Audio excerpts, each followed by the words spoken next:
Jangan lupa subscribe, like, share, dan komen ya. Assalamualaikum warahmatullahi wabarakatuh. Sebagai hamba yang lemah, marilah kita berserah diri kepada Allah Subhanahu wa taala yang menguasai langit dan bumi, yang Maha Rahman dan Maha Rahim, yang Maha memberi petunjuk kepada jalan yang benar. Salawat dan salam kita aturkan kepada Rasulullah Nabi besar Muhammad sallallahu alaihi wasallam. Allahumma salli ala Muhammad wa ala ali Muhammad. Assalamualaikum ya Rasulullah.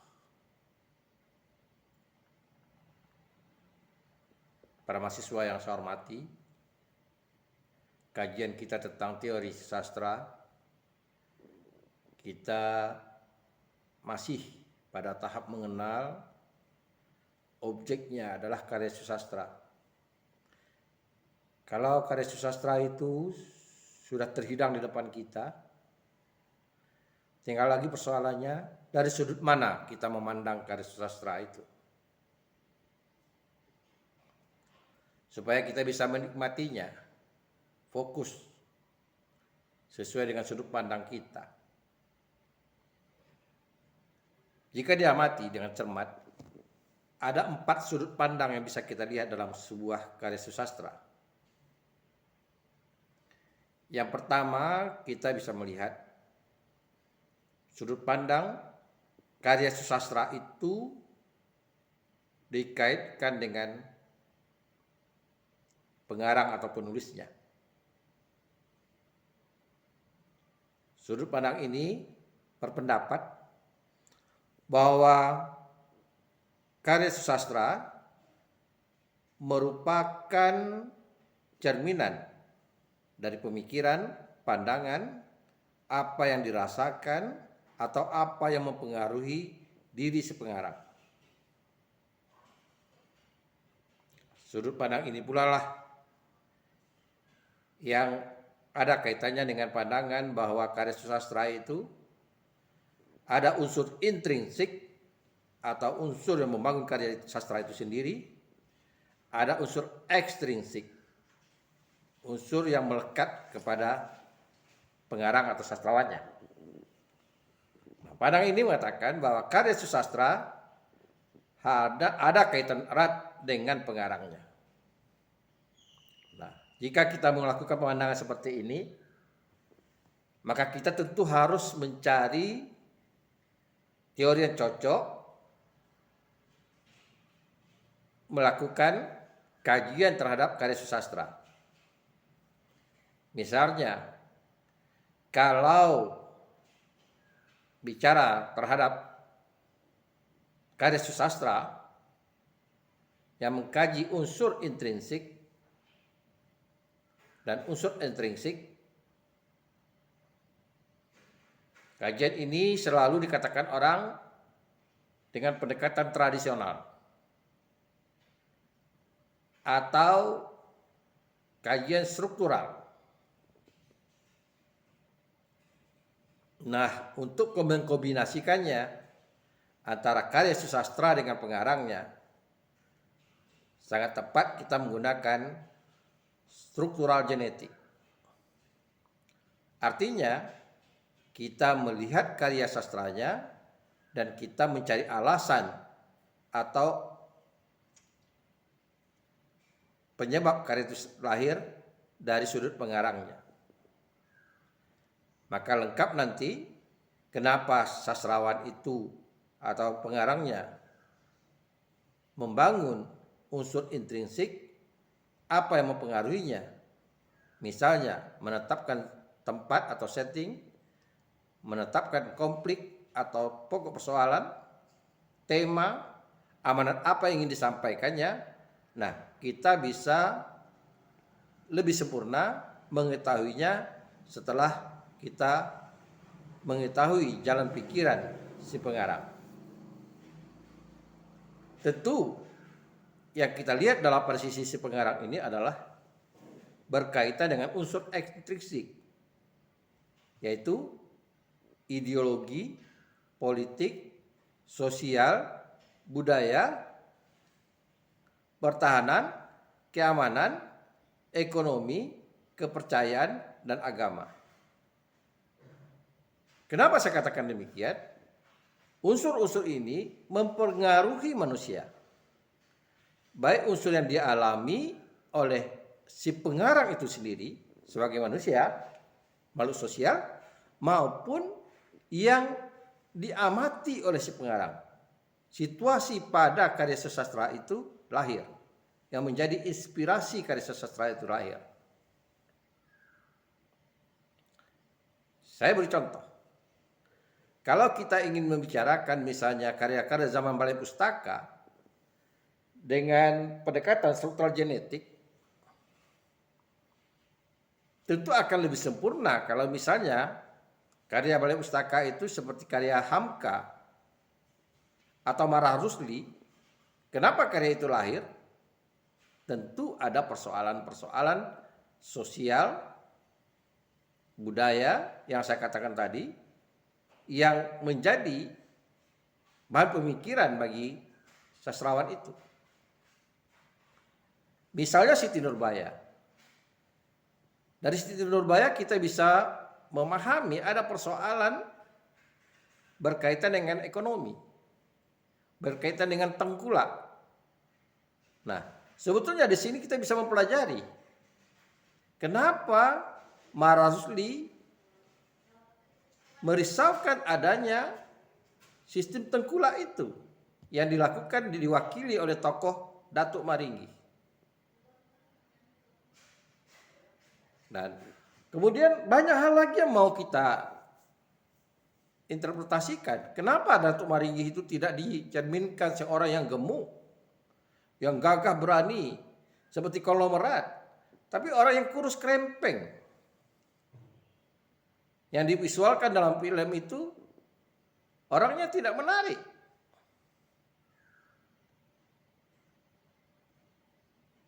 Nah, ini semuanya dapat akan sempurna kita interpretasikan jika kita menggunakan pandangan tadi, hubungan karya sastra dengan pengarangnya. Dan pengarangnya ini yang kita gali itu adalah unsur ekstrinsiknya. Itu yang harus dipahami. Sama juga kalau kita umpamakan sebuah hidangan yang kita hadapi, kita ingin merasakan misalnya masakan dari Jawa.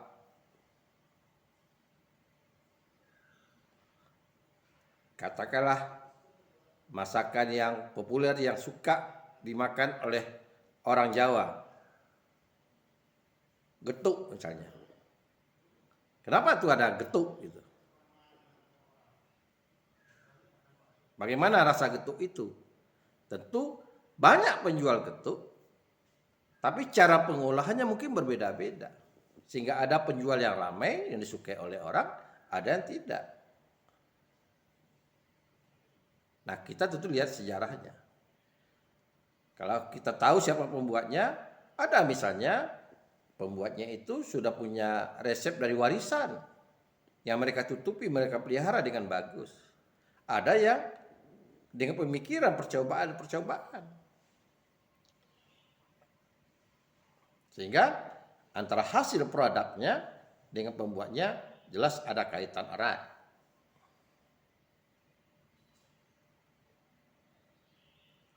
Saudara sekalian, pandangan yang kedua, pandangan yang sangat ekstrim barangkali, ada yang mengatakan begini. Ketika karya sastra itu lahir, sudah diciptakan, sudah diterbitkan, maka pengarang dianggap sudah tidak ada. Artinya, yang dibicarakan adalah teks. Yang dikenal dengan nama pendekatan tekstual. Jadi, tidak membicarakan siapa penulis atau pengarangnya, tapi teks yang berbicara. Jadi satu produk tidak membicarakan apa-apa kecuali di lingkungan teks itu sendiri. Boleh kita melakukan pendekatan misalnya struktural. Unsur intrinsik yang ada di dalam itu, unsur ekstrinsik yang ada di dalam itu tidak ada masalah. Dan ini dituntut adalah kemampuan menginterpretasikan karya itu secara totalitas dari pengamat. Di sana diperlukan argumentasi yang kuat sehingga meyakinkan si pembaca kepada kritikus tentang tafsirannya yang mendekati kebenaran. Itu pendekatan tentang teks yang tidak ada membicarakan tentang siapa pengarangnya. Itu pendekatan kedua. Sudut pandang kedua.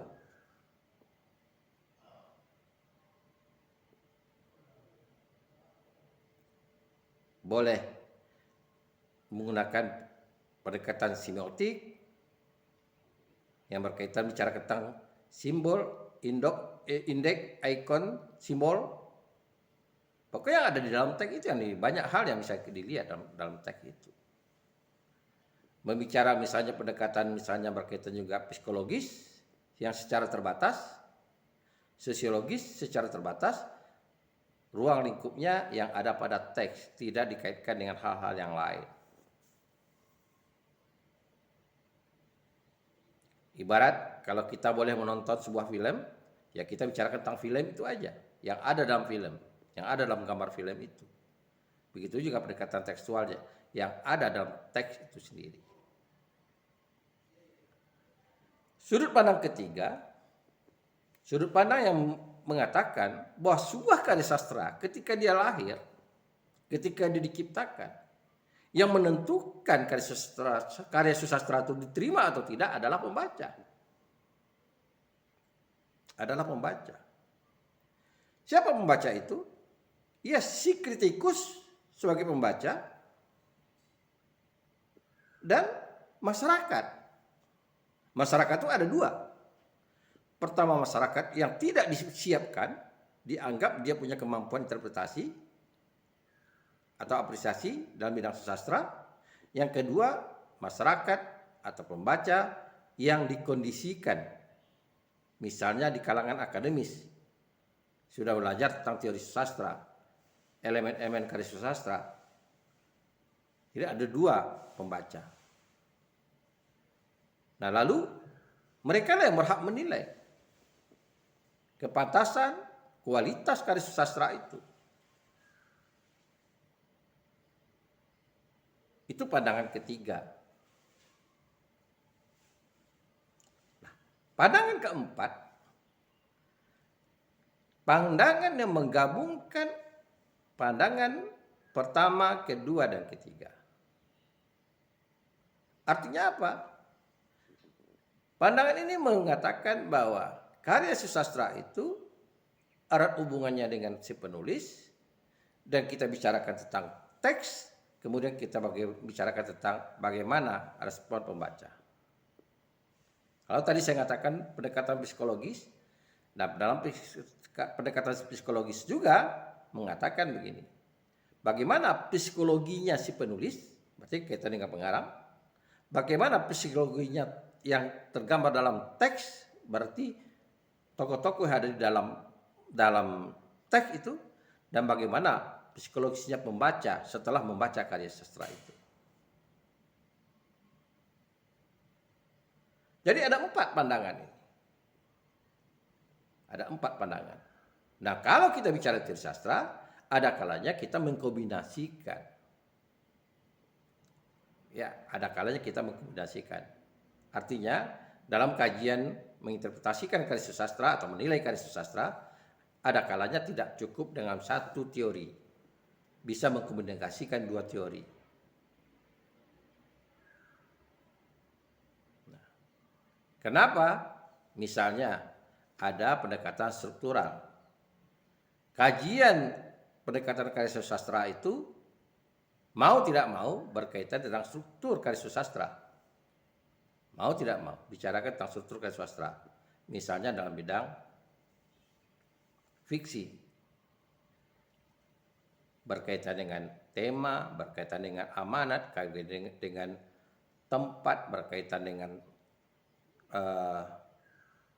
tokoh dan karakternya. Semua unsur yang ada dalam prosa fiksi.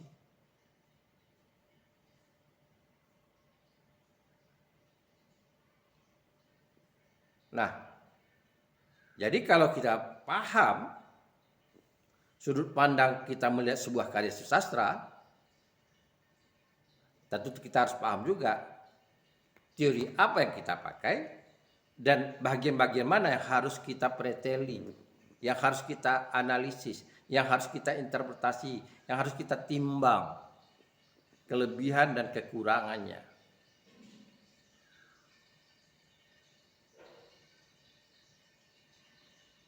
Bukan berarti dalam sebuah karya sastra hanya satu pendekatan, satu sudut pandang, tidak. Jadi bisa satu karya sastra bisa dipandang dari 4 aspek tadi. Misalnya ini, kita bicara Laskar Pelangi yang sangat populer dan sudah diterjemahkan dalam berbagai bahasa. Tidak terhitung lagi jumlah bahasanya. Lebih dari 20 bahasa menerjemahkan novel Laskar Pelangi. Nah, kalau kita ingin melakukan pendekatan pertama, sudut pandang pertama, maka kita tentu mengetahui dulu siapa penulisnya. Tidak mungkin penulisnya menulis Laskar Pelangi, mengambil setting di Bangka Belitung, kalau dia tidak pernah hidup di Bangka Belitung. Itu yang satu. Yang kedua, apa-apa yang terjadi dalam Laskar Pelangi itu, mungkin ada unsur fiktifnya yang dikreatifkan sehingga seolah-olah terjadi. Misalnya bagaimana sebuah sekolah yang hampir runtuh, bapak-bapak siswanya pergi sekolah menjumpai buaya dan sebagainya. Itu akan kita ketahui dari mana sumber dia memperoleh. Banyak hal yang diberikan informasinya baik disengaja atau tidak oleh si pengarang Laskar Pelangi. Karena tidak mungkin dia mengarang-arang gitu aja. Yang pertama, kita bisa ambil kesimpulan, jalan setapak di sana ada kemungkinan situ buaya ada.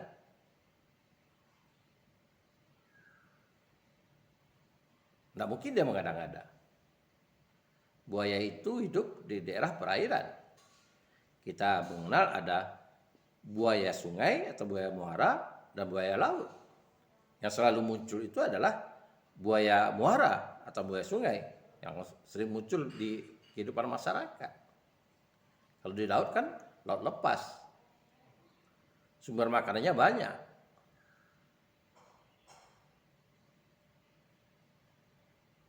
Nah ini. Lalu kehidupan sekolah. kita tentu akan lebih bisa menginterpretasikan kehidupan pada tahun berapa bangunan sekolah seperti itu.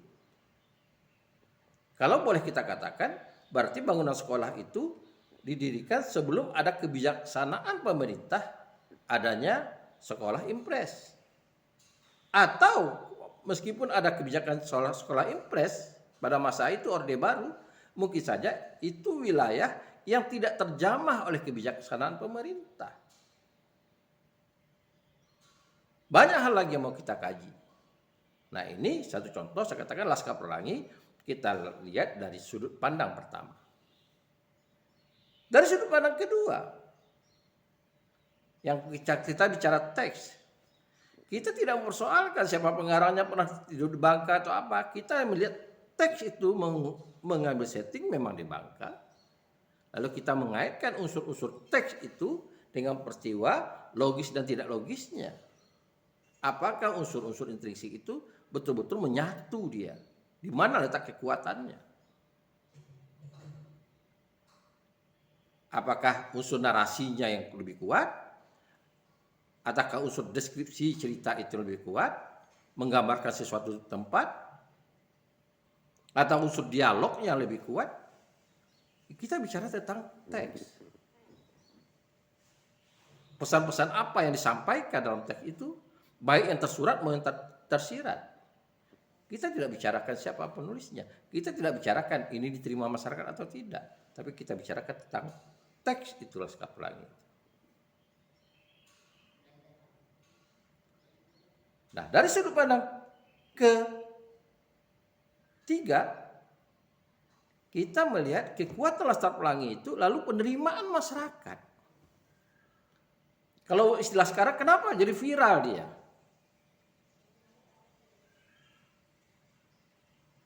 Kalau kita gunakan istilah dunia maya, sosial media.